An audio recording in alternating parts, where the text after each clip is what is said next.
Pag-usapan naman po natin ngayon kung ano-ano nga po bang mga bawal kay Popo Life. Okay? So, ito po ulit ang inyong lingkod, si Joy ng Joyousness Agency. Umpisahan na po natin. So, sa registration rule. So, ito po yung pagsa-sign up pa lang po kay Popo. May mga bawal na po. Okay? So, bawal po yung multiple accounts for live stream. Ano po yung multiple accounts? Ibig sabihin dalawa o higit pa sa dalawa na accounts kay Popo ng the same person. Okay?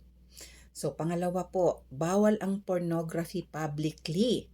O, ayan po, napakalinaw naman po yan. Pornography, bawal na bawal po yan. Lalo na public kasi naka-live po tayo niyan. Okay?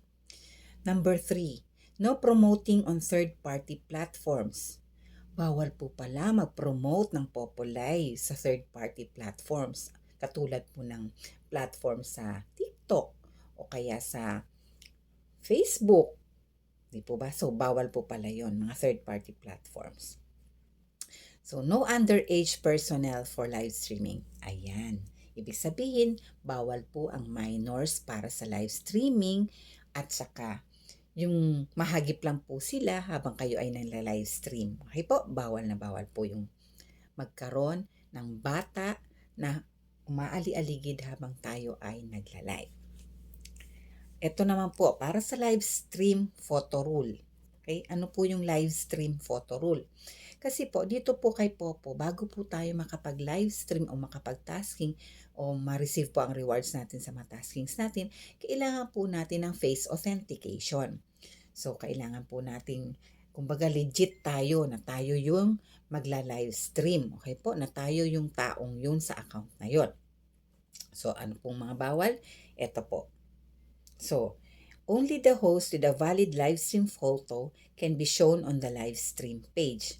So, yun lang daw pong host na valid yung live stream photo. Okay? Yung pwedeng ipakita o magpakita sa live stream page. Okay? So, sa solo live po, lalong-lalo na sa solo live. At meron din naman tayong party live kung tinatawag dito kay Popo. Ipapaliwanag ko po yan sa mga susunod nating usapin. Okay po? So, meanwhile, ito po munang pag-usapan natin yung live stream photo rule or face authentication. Dapat po authentic na ikaw po mismo yung account na yun at ikaw po yung nagla-live stream. Okay? So, live stream photo must be authentic. O ayun, nandun na nga po yun. Sinabi ko na. Tidy and bright live stream background. So, tidy and bright daw po. So, kung nakikita nyo naman po, ito pong itong aking background is plain white background na lang po. Para sure na sure tayo na tidy siya and bright. O di po ba? Maliwanag, maaliwalas. At saka walang kalat. Diba? Hosts are recommended to use the quality upper half body photos for the live stream cover. So, ayan po. So, half body po. Okay? Yung mga recommended na photo para sa face authentication. Okay po, half body para sa live stream cover. So, mula dito hanggang pataas, yan po yung half body natin. Para quality po yung ating photo sa ating live stream cover. Okay po? Para makikilalang tayo talaga yun. Okay? Hindi tayo pwedeng mang-scam, hindi tayo pwedeng manloko, okay pa, o mandeceive dito kay Popo kasi bawal nga po yun. Kaya po, ito po susundin natin. Okay? Ito po yung mga rules. Okay, so doon naman po pag-usapan natin yung live or match rule. Sabi po dito, keep your face inside the camera during the entire live stream. So, karang ganito po sa ginagawa ko ngayon. Nasa nakafocus po ako sa camera. Ayan. Kitang-kita po yung aking mukha. Di po ba? So, sa buong pagla-live stream po yan. So, bawal po yung hindi ka makita or mawala ka sa camera o sa focus ng camera during your live stream. Okay po? Bawal po yung malingat kayo, nawala kayo dito sa sa camera, sa focus ng camera. Bawal po kay Popo yung. Kailangan po talaga ito, ganito, nakaharap sa camera habang nagla-live stream. Sit comfortably and focus on live stream. Do not lie on bed.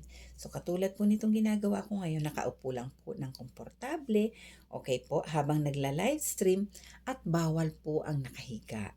Okay? Nakahiga sa kama or nakahiga sa couch, bawal po yun. Basta nakahiga, bawal po. Keep live stream environment tidy and bright. O inulit na naman po niya. So kailangan po talaga maaliwalas ang ating kapaligiran. Okay, ang ating background. As much as possible, ganito lang po, kasimple. Para po tidy and bright. O di po ba? Maliwala sa paningin ng mga ating mga audience. Yan. Proper dresses and makeups or make good use of beauty effects during live stream. So, ayan po, proper dresses. Siguro naman po, okay naman po ang aking kasuotan ngayon. Ano po, dahil ang bawal lang naman po dito as yung hindi na, yung makita po yung ating mga hindi dapat makita sa atin. Ayan, yung ating mga nandito. Alam nyo na kung ano mga dapat hindi nakikita sa atin habang nagla-live. Lalo na public po ang ating solo life. Okay po? So, bawal po yun. So, kailangan po, disente po ang ating kasuotan. Mag-makeup daw po, di ba? Or kung ayaw nyo mag-makeup, mag-filter na lang po kayo. Gamitin nyo po yung mga filters or effects sa popo. Okay pa? So, katulad ko po, hindi po ako mahilig mag-makeup, kaya nag-filter na lang po tayo. Okay po? So, do not use black screen, hang-up calls, or no-show during live or match. So, nabanggit ko na po ito kanina na yung hang-up calls, di po ba? Huwag tayong yung may calls po dyan. Kung halimbawa may mga magko-call po sa atin habang nagla-livestream po tayo, kailangan po i-hang up po natin yun. I-disregard po muna natin or i-ignore, i-refuse muna natin ang ating mga calls during our livestream. Okay po?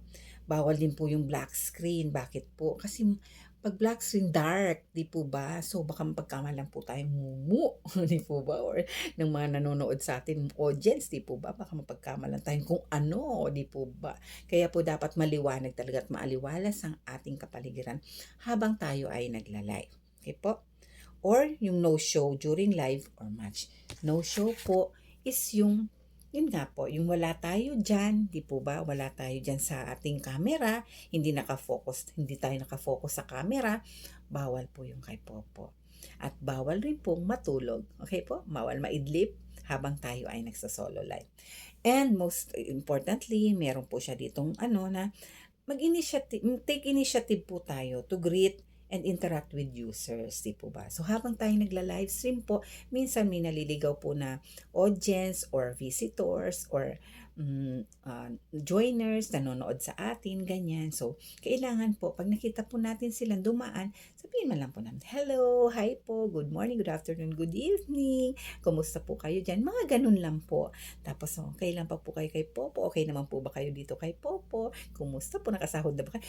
Mga ganun. Mag-ano po tayo, mag-interact po tayo, or mag-start po tayo, mag-initiate tayo ng mapag-uusapan. Okay po? So, yun lang po muna. Yun po ang mga rules and regulations po ni Popo upon registration sa live stream at saka sa face authentication or photo rule. Okay po? So, yan lang po muna ulit. Hanggang sa susunod po ulit na aking mga pag-uusapan dito tungkol sa Popo Life. Okay po?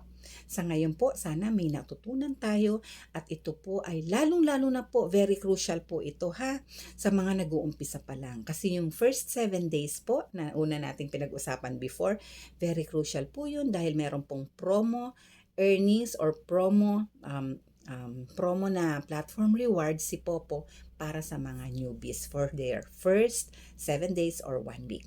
So, yun lang po. Thank you very much. Good night and God bless you. Abangan niyo po ulit ako sa susunod ko pang mga